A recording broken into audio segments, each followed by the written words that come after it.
अस्सलाम वालेकुम नाजरीन, प्रोग्राम माज़रत के साथ मैं हूं शाहिद मेतला। नवाज शरीफ की वीज़ा की तौसी में दरख्वास्त मुस्तरद कर दी गई है। उसके बाद पाकिस्तानी मीडिया में डिबेट जनरेट हुई है कि शायद नवाज शरीफ वतन वापस आ जाएंगे या वहां लंदन में रहकर ही अपने तमाम मामला को बेहतर करने की कोशिश करेंगे। ये भी बात हो रही है कि शायद वो किसी दूसरे मुल्क जा सकते हैं, इंडिया भी जा सकते हैं, सऊदी अरेबिया और अमेरिका। इसके अलावा भी उनके पास दीगर ऑप्शंस भी अभी मौजूद हैं और लंदन में भी वो कानूनी तौर पर कयाम पजीर हो सकते हैं। दूसरा ये भी बात कही जा रही है कि उनको वतन इसलिए वापस आना चाहिए कि उनकी पार्टी में तकसीम नजर आ रही है।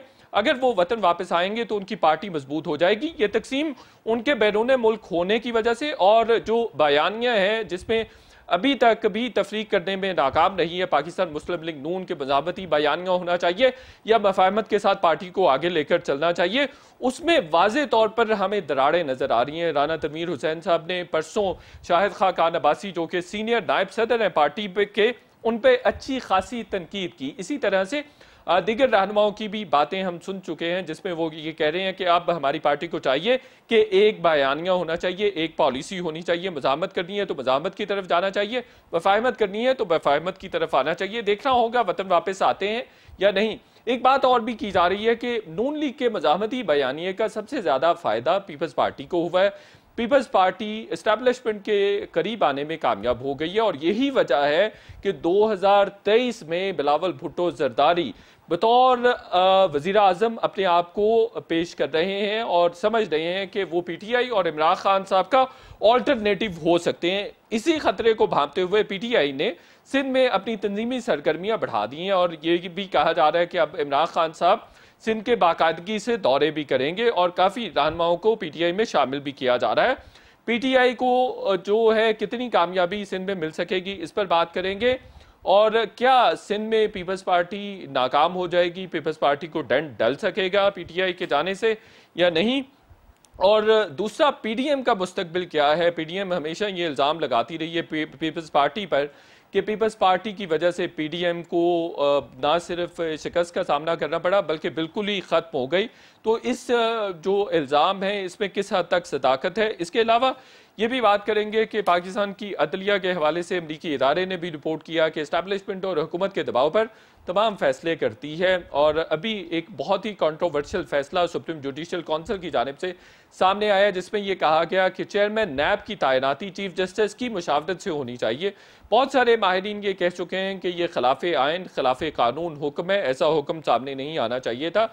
और इसके अलावा हम ये भी बात करेंगे कि 2023 में किस पार्टी को क्या एज हासिल होगा। ये भी बात की जा रही है कि शायद इलेक्टेबल्स पर मुश्तमिल एक नई पार्टी मार्जे वजूद में आए जिसमें चौधरी निसार साहब भी हों, जहांगीर खान तरीन भी हों और चौधरी बिरादरान भी हों। और अगर ऐसी पार्टी बनती है तो उसको कामयाबी हासिल हो सकेगी या नहीं, इस पर भी बात करेंगे। और ओवरऑल जो मुल्की सियासी सूरत हाल है वो किस रुख पर जा रही है, किस डगर पर जा रही है, इस पर भी बातचीत का सिलसिला बढ़ाएंगे। आज हमने पीपल्स पार्टी के सीनियर रहनुमा चौधरी एतजाज एहसन साहब से टाइम लिया है, हमारे साथ शरीके गुफ्तगू होंगे। चौधरी एतजाज एहसन साहब, सबसे पहले मुझे ये बताइए कि नवाज शरीफ साहब की वीज़ा में तोसी की दरख्वास्त मुस्तरद हो गई है, अपील दायर कर दी है। लंदन में वो मजीद कयाम पजीर हो सकते हैं, वो उनका कयाम लीगल होगा?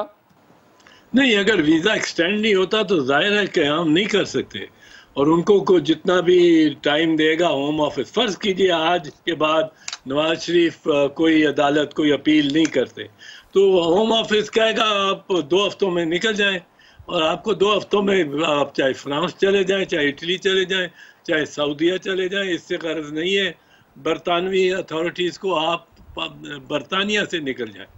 अब बरतानिया से निकल जाने का, लेकिन जो मियाँ साहब है, मियाँ साहब ज़रूर अपील कर रहा है और अपील कर दी है to the immigration tribunal.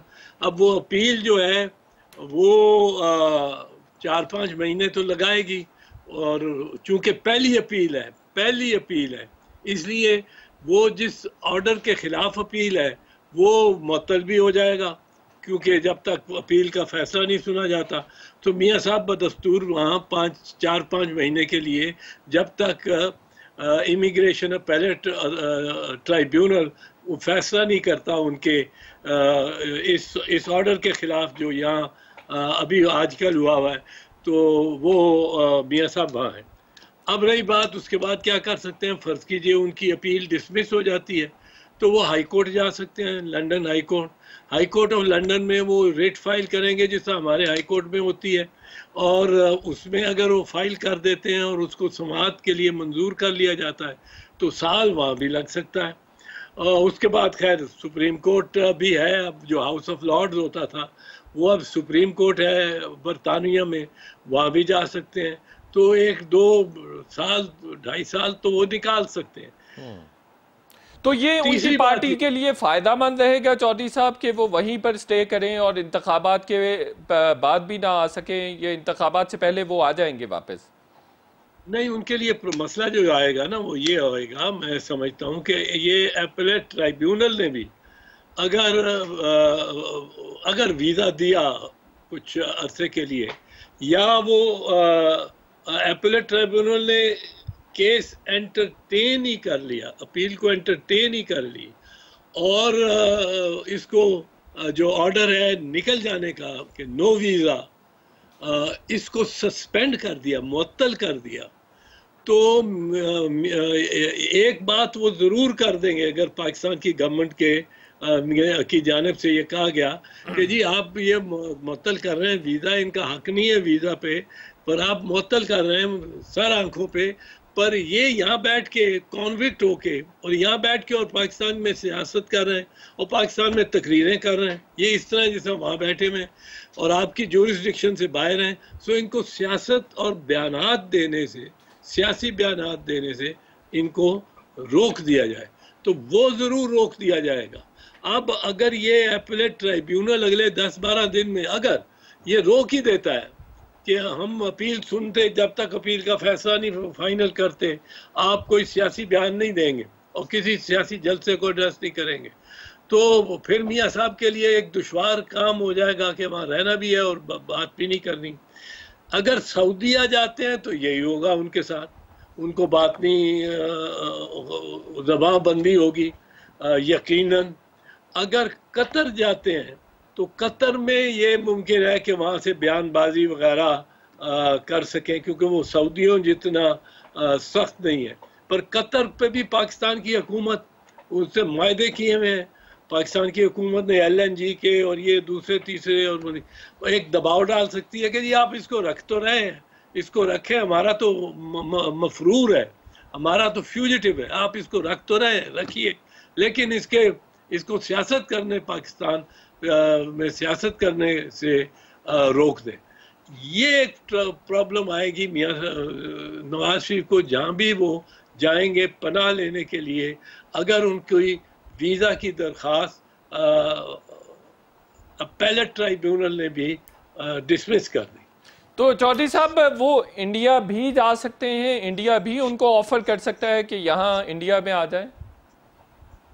India ज़रूर ऑफर करेगा, इंडिया ज़रूर ऑफर करेगा, और इंडिया अगर गए तो वो बयानात से भी नहीं रोकेगा अगर, पर इंडिया नहीं जाएगा। मेरा नहीं ख्याल नवाज शरीफ इंडिया जाएगा।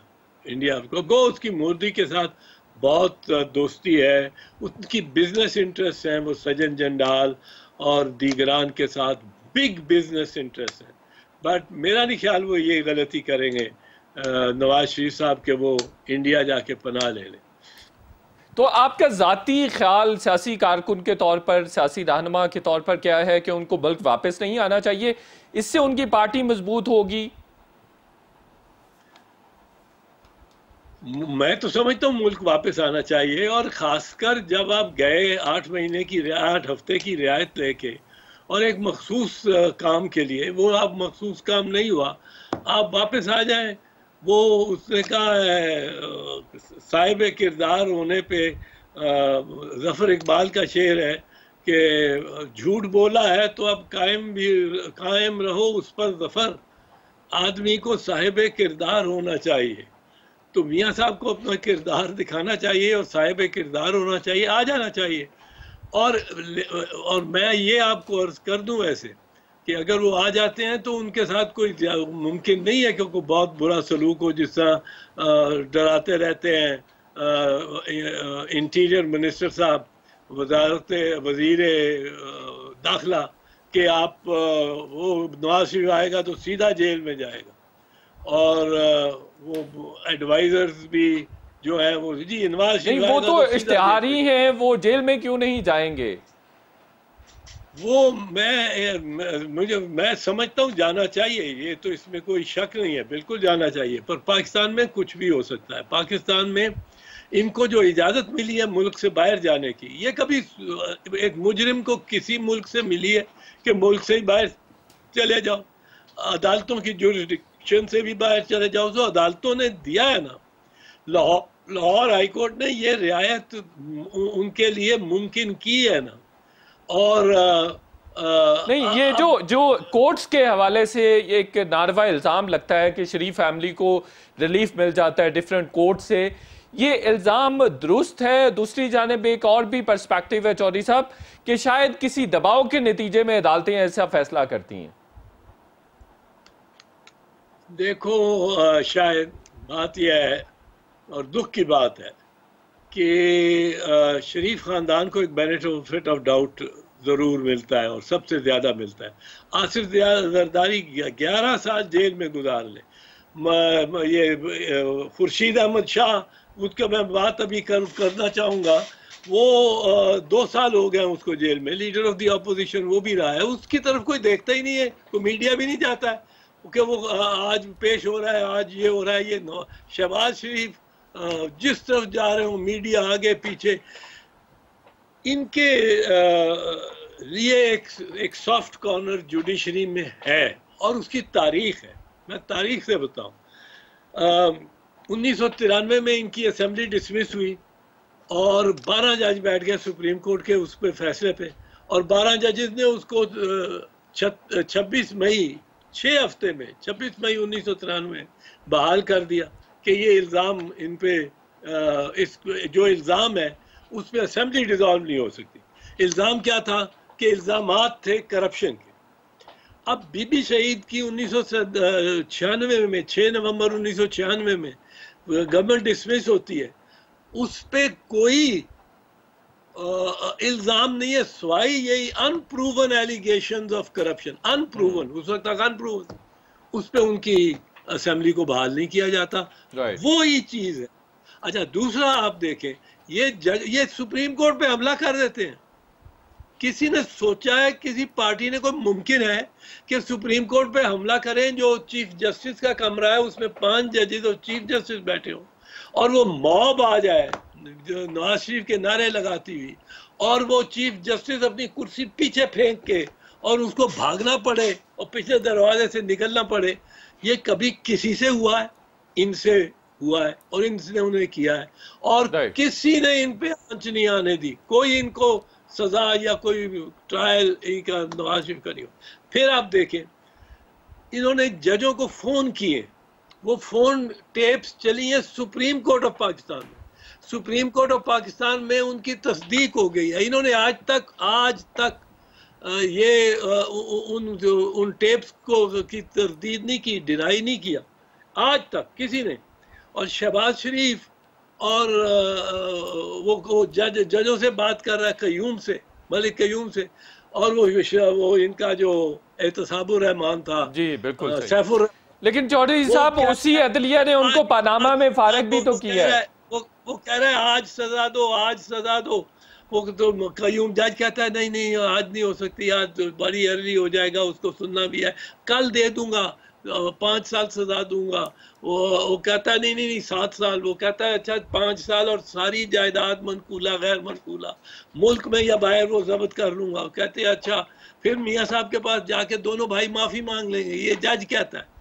अब उस सारे मामले में 3 जज फारिग हुए, चीफ जस्टिस राशिद अजीज खान, सीनियर जज मलिक मोहम्मद कयूम, और एक तीसरे जज थे जिनका नाम ज़हन से उतर रहा है, पर 3 जज फारिग हो गए।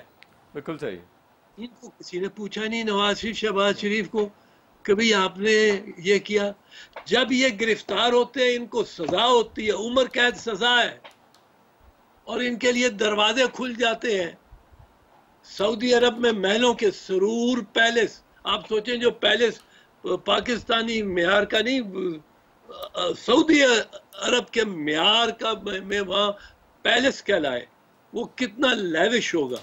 और वो सरूर पैलेस में आप अपने सारे खानदान को, बिल्कुल सही है, 2 बच्चों को, 2 ड्राइवर्स को लेके, लेकिन चौधरी साहब उसी अदलिया ने नवाज शरीफ को फारिग भी तो किया। आप भूल जाते हैं कि शाहिद खाकान अब्बासी जेल में पड़ा हुआ है, गौस अली शाह जेल में पड़ा हुआ है, ख्वाजा आसिफ जेल में पड़ा हुआ है, निसार अली जेल में पड़ा हुआ है, शाहिद हुसैन जेल में पड़ा हुआ है। आप किसी साथी का ख्याल ही नहीं करते और आप सऊदी अरब चले जाते हैं। जिस तरह अभी आप लंदन चले गए हैं और शाहिद खाकानी उस दिन जेल में था, ख्वाजा आसिफ उस दिन जेल में था, ख्वाजा बरादरान उस दिन जेल में थे, और दीगर भी आ जाते हैं। राइट, बिल्कुल सही है, बिल्कुल सही है। उन्होंने पता ही नहीं, आप अपनी जान को बचाने के चक्कर में होते हैं। बिल्कुल सही, ठीक हो गया।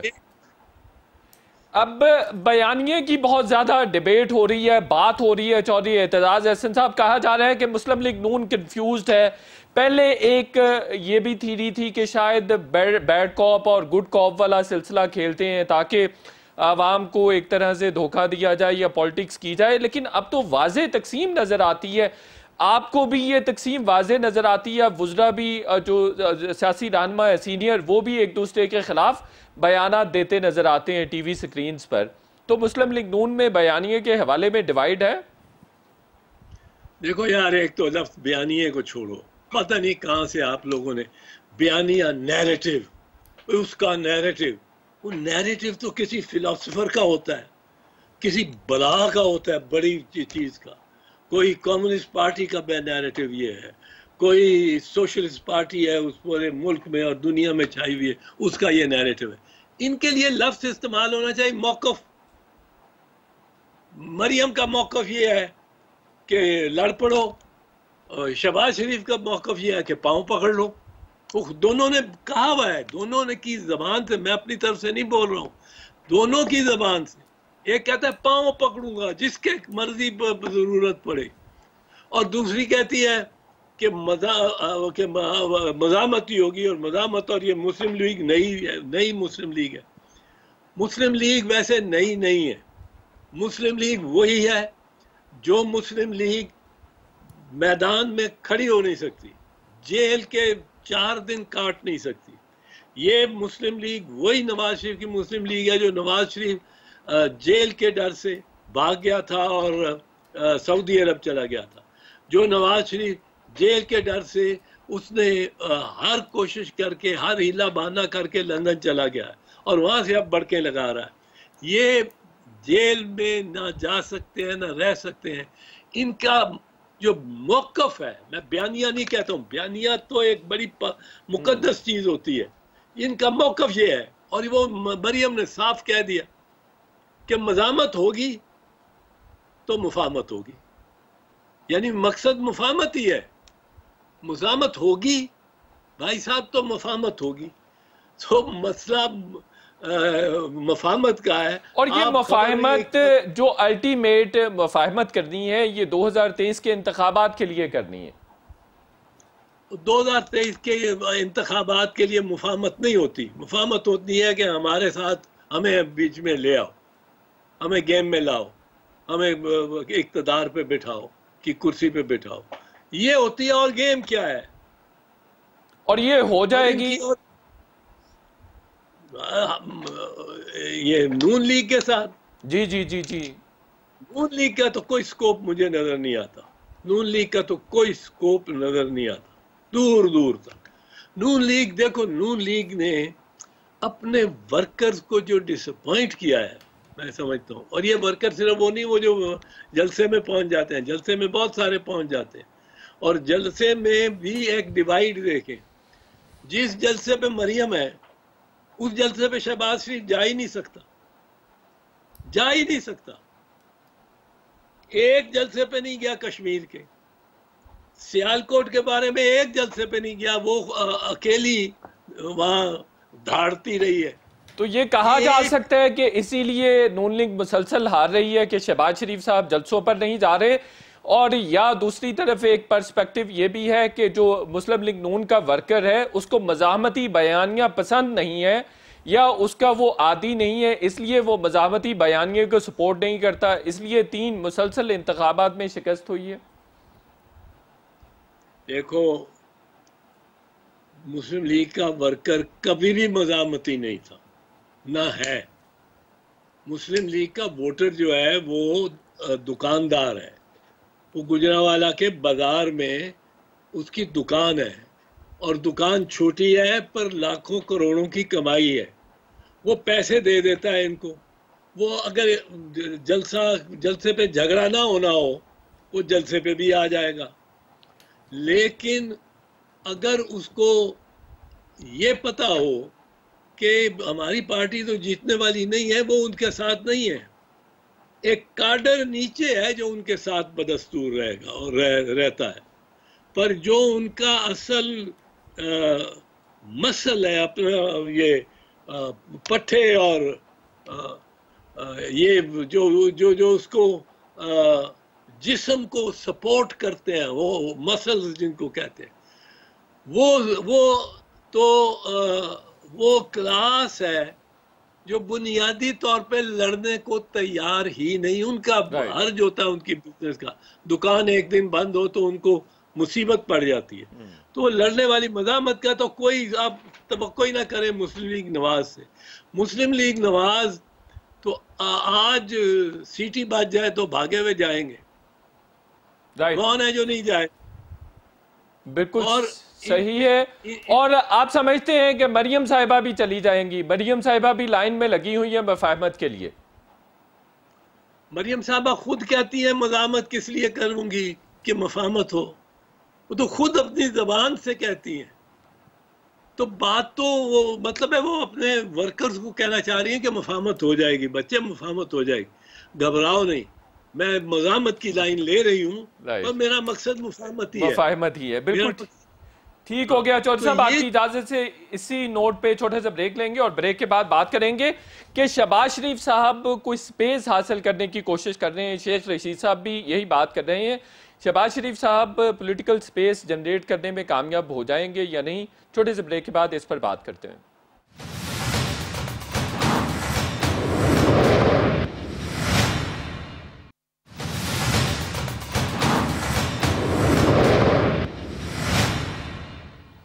वेलकम बैक नाज़रीन। चौधरी एतजाज़ एहसन साहब हमारे साथ हैं। चौधरी एतजाज़ एहसन साहब, शहबाज शरीफ साहब के बारे में शेख रशीद कह रहे हैं कि रिकंसिलेशन के लिए कोशिशें कर रहे हैं और वो अपनी पॉलिटिकल स्पेस जनरेट करना चाहते हैं, स्पेशली 2023 के इंतखाबात के लिए।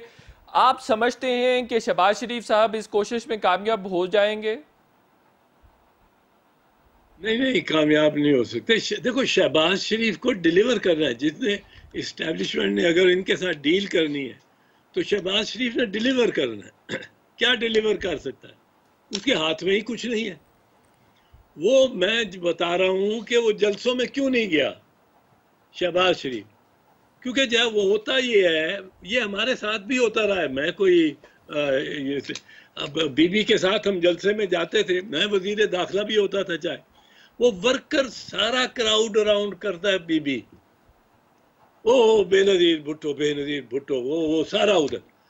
और मैं चाहे वजीर दाखिला हूँ, हमें धक्के पड़ रहे होते हैं, वो कोई देखता ही नहीं। और उसमें धक्कम पाल में मैं तो अमूमन करता था कि एक तरफ खड़ा हो जाऊं, बीबी का ये मजमा गुजर जाए, स्टेज पे चढ़ जाए, बैठ जाए, फिर जाओ। अब उस वक्त ये नहीं होता था कि 60-40 कैमरे शहबाज शरीफ पे हों और 40 कैमरे मरियम पे हों। और मरियम का सुकून से सफर स्टेज के ऊपर क्लियर होता हुआ नजर आ रहा हो और चाचे को धक्के और कोनियां लगती नजर आ रही हो। शहबाज शरीफ ने अपनी गैरत, अपनी वकार के लिए वो नहीं गया। उसने 9 महीने जेल काटने को तरजीह दी। ये जो जेल पिछली काटी है शहबाज शरीफ ने, ये 9 महीने ये उसने अपनी मर्जी से काटी। उसने अपनी दरखास्त जमानत की खुद वापस ली तो जेल गया। यानी वो मज़ाहमती बयानिए के साथ नहीं थे, उन्होंने जेल जाना पसंद कर लिया। नहीं नहीं भाई, मज़ामती बयानिया या मज़ामती बयानिया है ही नहीं है नवाज शरीफ के पास। राइट किस दिन मज़ामत किया? मैं कह रहा हूँ वो अपनी बेइज्जती, वो अपनी बेवकारी नहीं करा सकता था, और होती राइट, उसकी। बिल्कुल सही है। लोग मरियम को सुनने के बाद शहबाज शरीफ की तकरीर सुने बगैर उठ के चलना शुरू हो जाते। तो आप कह रहे हैं मरियम मजमा नवाज ज्यादा पॉपुलर लीडर है? वो बहुत पॉपुलर लीडर है, इस कंपैरिजन में इसके वो क्राउड पुलर ही वो है मुस्लिम लीग नवाज के पास। लेकिन फिर भी उनकी उसका 2023 में जगह नहीं बन रही। 2023 में नवाज लीग के किसी बंदे की जगह नहीं बन रही। अगर ये बयानिया या मौकफ मरियम का करते हैं इस्तेमाल, उस तरफ जाते हैं, तो इनको जो जिंदगी में हर मर्तबा जो इनको पावर में लाया है, वो इनको पावर में लाने को तैयार नहीं। और अगर ये शहबाज शरीफ का मौकफ अपनाते हैं, तो इनके पास कोई सपोर्ट नहीं है, मुस्लिम लीग नून नहीं है इनके साथ। कुछ डिलीवर तो करना ना। मैं कहूँ आज चीफ ऑफ आर्मी स्टाफ को कि मैं सारी पीपल्स पार्टी लेके आ जाता हूँ, आसिफ जरदारी और बिलावल को पीछे छोड़ के सारी पार्टी, कैसे ले जाऊंगा ये? और वो तो तब इंटरेस्टेड होंगे ना अगर आप पार्टी को खींच के अपने साथ ला सकेंगे। बिल्कुल सही है। लेकिन शहबाज शरीफ साहब तो दावा कर रहे हैं कि नवाज शरीफ साहब तो चौथी दफा भी वजीर आजम हो सकते थे अगर वो मफाहमत से काम लेते। तो अगर मफाहमत से अब मुस्लिम लीग नून काम लेती है तो वो तो फिर बन सकते हैं वजीर आजम। उन्होंने तो दावा किया, उन्होंने तो कहा कि मुझे भी 2 दफा ऑफर हुई है। और मुझे उसको जो ऑफर हुई है, मुझे भी वजारत उज़्मा ऑफर हुई थी जब मैं जेल में था, परवेज मुशर्रफ की, और MNA भी था और लीडर्स का था वकला का। और मुझे वो नहीं थे चाहते कि मैं लाहौर उस गाड़ी में जाऊं जो मेरी गाड़ी थी। वो कहते थे आपको उससे हेलीकॉप्टर से उठा के और AIFC जो AFIC arm forces institute of cardiology है, उसमें हम जमा करा देंगे एक रात पहले, और ये रिपोर्टें चल जाएंगी कि आप बहुत बीमार, हार्ट अटैक हो गया, ये हो गया, वो हो गया। ये वजारत उज़्मा तो चीफ मिनिस्टर 3-4 मरतबा रहा है, इसके लिए कौन सी मुश्किल है इसको मिलनी? बिल्कुल मिल सकती है। पर जिसने देने वाला है उसने कुछ वसूल भी तो करना है ना। बिल्कुल सही है। अगर वो मुस्लिम लीग नवाज डिलीवर नहीं कर सकता शहबाज शरीफ इस्टेब्लिशमेंट को, तो इस्टेब्लिशमेंट क्यों उसमें दिलचस्पी लेगी? राइट। और वो हरगिज़ नहीं डिलीवर कर सकता, वो दिन गए। तो नवाज शरीफ साहब डिलीवर करना चाहे वो तो कर सकते हैं, अगर वही मफाहमत का सोच लें तो इक्तदार में आ सकते हैं।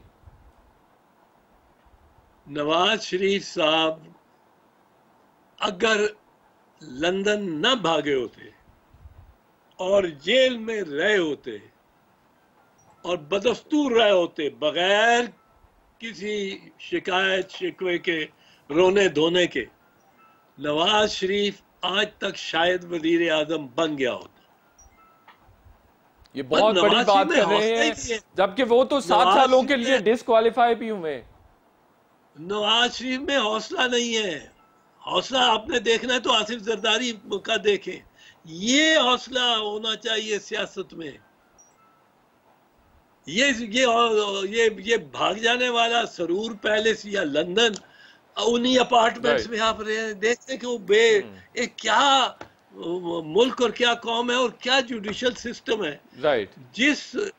जिन अपार्टमेंट्स के बारे में ये जजों ने, सुप्रीम कोर्ट ने कहा हुआ है कि ये मुतनाज़ हैं और ये इसकी हैं और जब्त होनी चाहिए, और वो उसने वो लेके क्या ये मनी लॉन्ड्रिंग और वो सारा केस चल रहा है उस पे। राइट। उस अपार्टमेंट में वो रोज 2 दफा कम से कम दिखाया जाता है। बिल्कुल सही। जा रहा है और बाहर आ रहा है। राइट। चले 2023 के इंतखाबात की बात कर रहे हैं। बिलावल भुट्टो जरदारी का फ्यूचर कैसा नजर आ रहा है? अब कहा जा रहा है कि वो ऑल्टरनेटिव है। मैं आपको बताऊं, आप खुद देख लें, आज की तकरीर आप बलूचिस्तान में बिलावल की रिवाइंड करके या यूट्यूब पे जाके जरूर देखें, प्लीज जरूर देखें। लोग पाकिस्तानियों को भी मैं कह रहा हूं आप जरूर देखें। और उसकी शाइस्ता जबानी और गुफ्तगू जिस तरह उसने नौजवान ने की है, आप उसकी पार्लियामेंट में उसका किरदार देख लें। ये पीटीआई और पीएमएलएन तो एक दूसरे को पत्थर मार रहे थे, वो किताबें मार रहे थे, चला रहे थे, किताबें चला रहे थे, राइट। और ये पीटीआई और पीएमएलएन के दो जो सरकर्दा एमएनए में से वो जिस कदर गलीज गालियां दे रहे थे, बिल्कुल गलीज, ठीक हो गया चौधरी साहब, गलीज कि उस पे इनको उनके खिलाफ उनको डिसमिस होना चाहिए था, पर ना पीटीआई। बिलावल वजीर आजम आपके ख्याल में हो सकते हैं 2023 में? मेरे तो ख्याल में होगा ही वो। तो ये मज़ाहमती बयानिया जो नून लीग का है उसकी वजह से एस्टेब्लिशमेंट से कुर्बत बढ़ गई है पीपल्स पार्टी की। जी, पीपल्स पार्टी की जो नून लीग का मज़ाहमती बयानिया है उसकी वजह से एस्टेब्लिशमेंट से कुर्बत बढ़ी है, इसलिए भी बिलावल भुट्टो एक अच्छे प्रोस्पेक्ट के तौर पर सामने आए। देखो, हमारी जो मकबूलियत है वो इस्टेब्लिशमेंट में कभी नहीं होगी, हमारी को आसानी से नहीं होगी, ये मैं साफ कह दूं। हमें इस्टेब्लिशमेंट के साथ हमारे कुछ इख्तलाफात हैं जो आज के नहीं हैं। ये अभी पिछले हफ्ते तो दावत वलीमा खा कर आए हैं आप, अभी भी इख्तलाफात हैं? नहीं, अब दावत वलीमा से क्या आप एक पर्सनल रिश्ते का और ताल्लुक की बात होती है, उस पे हुआ है, अगर किसी को बुलाया है, मैं इसको सियासी तो एतबार से कोई इतना बड़ा नहीं समझते। लोग बहुत पहाड़ इसमें से निकाल रहे हैं कि मेरे ख्याल में जितना करीब इस्टेब्लिशमेंट के जुबैर है या शायद खाकान है, जो कि आजकल खबर नहीं बातें किस किस्म की कर रहा है, मुझे तो उसकी समझ ही नहीं आती, या ख्वाजा आसिफ है जो फोन करके बाजवा साहब को कह सकता है कि जी मेरा रिजल्ट बदलवाएं, इलेक्शन डे पे वो फोन करके कह सकता है मेरा रिजल्ट बदलवाएं। अब वो कहता है कि मेरा जो सॉफ्टवेयर है वो तब्दील हो गया। ये लोग करीब हैं हमारे से इस्टेब्लिशमेंट के। बिल्कुल सही है, बिल्कुल सही है, लेकिन ये अपनी गुडविल को ये खर्च कर चुके हैं। 30 साल से ये खानदान हुक्मरान रहा है। ठीक हो गया। जो दिखाने की चीजें हैं कि जी ये हमने सड़क ऊंची कर दिया है, ये फ्लाई ओवर बना दिया है, ये बस चला दिया है, ये ऑरेंज ट्रेन चला दिया। ऑरेंज ट्रेन पाकिस्तान की कुल 22 करोड़ आबादी में से ये इनकी फीजिबिलिटी है। बिल्कुल सही है, ठीक हो गया। 1 लाख अवाम को फायदा पहुंचा सकती है, जो गज्जू मत्ता से लेके और वो हरबंसपुरा या शालीमार के उस में आते हैं 1 लाख आदमी को, और आपने उस पे 235 अरब खर्च कर दिए। बिल्कुल ठीक कह रहे हैं। आपकी इजाजत से छोटा सा ब्रेक ले लूं और ब्रेक के बाद हम ये बात करेंगे कि पीटीआई सिंध में अपना असर रसूख बढ़ा रही है, तंजीमी ढांचे को फाल किया जा रहा है। ये वही खतरा है जो 2023 में बाकी एनालिस्ट भी बात कर रहे हैं कि शायद पीपल्स पार्टी बड़ी मेजॉरिटी पार्टी के तौर पर सामने आ सकती है। इस पर बात करेंगे, छोटे से ब्रेक लेते हैं।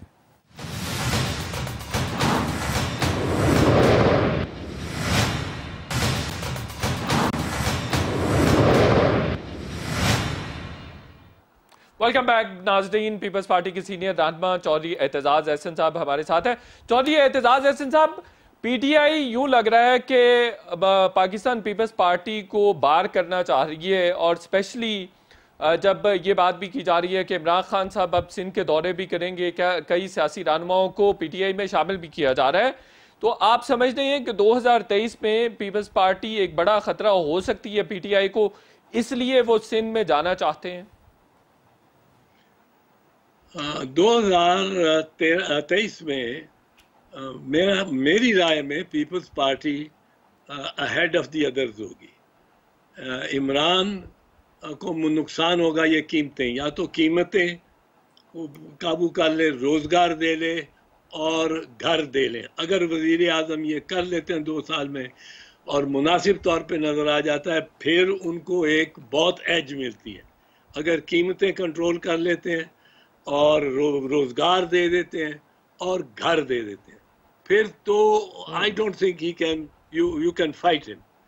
बट अगर ये नहीं दे सकते हो, जिसका बहुत ज़्यादा इम्कान है, बहुत ज़्यादा इम्कान है, और इस गवर्नमेंट के हाथ से बात निकली हुई लगती है, तो उस सूरत में इमरान की पार्टी की कुर्सी की एक टांग टूटी हुई होगी, सो उस 3 टांगों पे इलेक्शन लड़ना और बड़ा मुश्किल है। इधर मियाँ साहब, जैसे हमने अभी बात की है, मियाँ साहब तो अपने लिए मुश्किलात ही पैदा करते जा रहे हैं। अगर वो, मैं पहले अर्ज कर चुका हूँ, पर मुख्तसर में, अगर वो मरियम के बयानिए पे चलती है पार्टी, तो वो अपने आप को तबाह कर रही है, क्योंकि वो पार्टी मज़ाहमत की पार्टी ही नहीं है। उस पार्टी में मज़ाहमत के जरिए मफामत ही करनी है, तो वो मफामत की पार्टी है। अब वो उसका उनको कोई वो मरियम का मौक़िफ़ अपना के वो कुछ अपनी हैसियत रख सकते हैं, वो मौक़िफ़ छोड़ दें तो वो अपने सारे बयान मौक़िफ़ से। और जहाँ तक शहबाज शरीफ का ताल्लुक है, शहबाज शरीफ को कुछ नहीं मिलना। मुस्लिम लीग नवाज मरियम के साथ है। शहबाज शरीफ कोशिश कर रहा है कि इस्टेब्लिशमेंट से हमारा कोई समझौता हो जाए, और अगर समझौता हो तो उसमें हमें कुछ मिल जाए, रियायत मिल जाए। असल रियायत ये चाहते हैं नैब के केसेस में अपनी जायदादें बनाने के लिए। ये गुड कॉप बैड कॉप मिल के खेल रहे हैं, दोनों का। ठीक हो गया। चौधरी साहब, अदलिया के साथ आपका बड़ा ताल्लुक रहा है, अदलिया की आज़ादी के लिए आपने बड़ी फाइट भी की है, जो सबके लिए सबके सामने भी है। अदलिया बहुत सारे तजादात और तनाज़ात का शिकार नज़र आती है। सुप्रीम जुडिशल काउंसिल की जानिब से एक ऑर्डर सामने आता है जिसमें यह कहा जाता है कि चेयरमैन नैब की जो मुस्तकबिल की तकर्री तैनाती है वो चीफ जस्टिस की मुशावरत से होगी। ये सुप्रीम जुडिशल काउंसिल ने खिलाफ आइन हुक्म दिया है। ये तो खिलाफ आइन है हुक्म वो, लेकिन असफंदयार केस में इसका हवाला, इसका इशारा है, पर ये कानून के खिलाफ है और इसलिए ये कभी हुआ नहीं। और अदलिया में जो है असल मसला और मामला, एक तो दरार, मैं 6 महीने से कह रहा हूँ या शायद साल हो गया कि सुप्रीम कोर्ट में एक बड़ी दरार पड़ गई है, बहुत दरार पड़ गई है। और हाई कोर्ट में भी वो जजेज हैं ज़्यादातर इस वक्त जो मियाँ नवाज शरीफ के या शहबाज शरीफ के बतौर चीफ मिनिस्टर अदवार में लगाए गए हैं। सो चीफ मिनिस्टर का उसमें पहला ही किरदार होता है कि वो लिस्ट बना के भेजता है, और तो यही वजह है कि उनको फेवर्स मिलती हैं। इसके अलावा शायद एक देखो, कोई और सियासी जमात है, कोई और सियासी जमात है जिसने 5 सेनेटर्स को, 5 जजेस, सुप्रीम कोर्ट के जजेस को सेनेटर बनाया, जिसने एक सुप्रीम कोर्ट के जज को बीसीसीबी का चेयरमैन बना दिया, जिसने एक सुप्रीम कोर्ट के जज को rector Islamabad Islamic university Islamabad बना दिया, एक सुप्रीम कोर्ट के जज को सदर बना दिया, फिर एक और दूसरे सुप्रीम कोर्ट के जज को सदर बनाना चाहते थे, उसको अपना कैंडिडेट नामजद किया, उसके लिए कैंपेन की, पर वो हार गया, फिर उसको गवर्नर बना दिया। चले दो मुख्तसर से सवालात बाकी रह गए, टाइम खत्म हो रहा है। चौधरी एतजाज हसन साहब, ये बात हो रही है कि शायद अब इंतखाबात से कबल एक इलेक्टेबल्स की पार्टी मार्ज़े वजूद में आए, जिसमें चौधरी निसार हो, चौधरी बिरादरान हो और जहांगीर खान तरीन साहब हो। ऐसा कोई सिलसिला आप देख रहे हैं? इलेक्टेबल्स और इलेक्टेबल्स की पार्टी का दौर ख़त्म हो गया।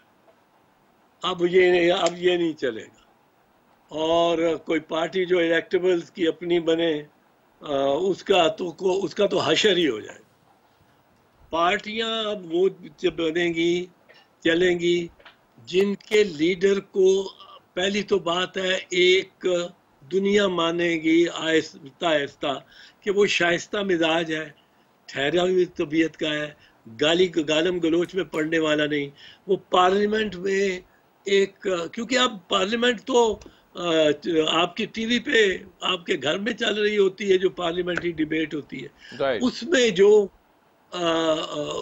वो गालियां नहीं दे रही, जो पार्टी, जिसकी पार्टी का कोई बंदा माँ बहन की गालियां नहीं दे रहा पार्लियामेंट के फ्लोर पे। ठीक हो गया। अच्छा, ठीक हो गया चौधरी साहब, आई गॉट योर पॉइंट। आखिरी सवाल ये है कि पीटीआई की हुकूमत आने के बाद मीडिया बहुत ज़्यादा दबाव और चैलेंजेस का शिकार है। कल भी लाहौर में आपके शहर से 2 सहाफ़ियों को अगवा किया गया और फिर FIA ने 7-8 घंटे बाद बताया कि ये हम लेकर गए हैं। मीडिया को कंट्रोल करना चाहती है पीटीआई, क्यों मुसलसल मीडिया को टारगेट किया जा रहा है? ये पीटीआई को बड़ा महंगा पड़ेगा, बहुत महंगा पड़ेगा, और पीटीआई को ये सोचना चाहिए। और मेरे ख्याल में तो शायद पीटीआई भी इसमें नहीं है, ये इमरान खान को पता ही नहीं हो। शायद इमरान खान को कई बातों का पता ही बाद में चलता है, जब वो हो गई होती है और किसी और ने कर ली होती है। तो इसमें पीटीआई का एज ए पार्टी या एज ए गवर्नमेंट मुलव्वस होना ज़रूरी नहीं है। ये आमिर मीर बता सकते हैं, बहुत अच्छा इंटेग्रिटी वाला शख्स है, वालिद इसका बहुत इंटेग्रिटी था। प्रोफेसर वारिस मीर हमारे फॉर्मली तो प्रोफेसर नहीं थे, पर हमने सीखा उनसे इतना। तो ये कौन कर रहा है चौधरी साहब फिर? ये वो अनदेखे हाथ है जिनके बारे में नवाज शरीफ ने बड़ा चैलेंज किया था जिनको, लेकिन फिर जिनके साथ हर दफा मियां साहब मिल जाते हैं, चैलेंज करते हैं अपनी जायदाद बचाने के लिए। वो तो कह रहे हैं आजकल चौधरी एतजाज अहसन साहब भी उन्हीं की लाइन ले रहे हैं। अरे यार मेरे भाई, मैं आपको एक चीज बताऊं, मैं वाहिद सियासतदान हूं पाकिस्तान का, शायद वाहिद, जो 4 मिलिट्री डिक्टेटर्स के चारों के खिलाफ जिसने मज़ामत की। अयूब खान के खिलाफ स्टूडेंट्स मूवमेंट जब चली कालाबाग के वक्त में, मैं हवालात में बंद हुआ। ज़ियाउल हक के खिलाफ मेरा बहुत अरसा उसके जेलों में कटा और मैंने तहकीक वगैरह बहुत सारा काम किया। ये याया खान के खिलाफ, या उससे पहले याया खान के खिलाफ मुझे याया खान ने CSP की मुलाजमत का ऑफर दिया।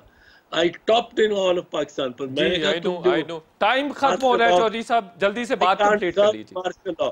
और मुशर्रफ के उसको तो भगाया ही अगर है, उससे मज़ामत किसी ने की है, तो वो फकीर को उसमें कुछ दाद मिलनी चाहिए। ये कहने देते हैं, जो कहते रहे इनको, ये जो लोग ऐसे हैं बैठे हुए जो हर किसी को ISI का एजेंट बनाते फिरते हैं, ये असल गलत बात है। बिल्कुल ठीक हो गया।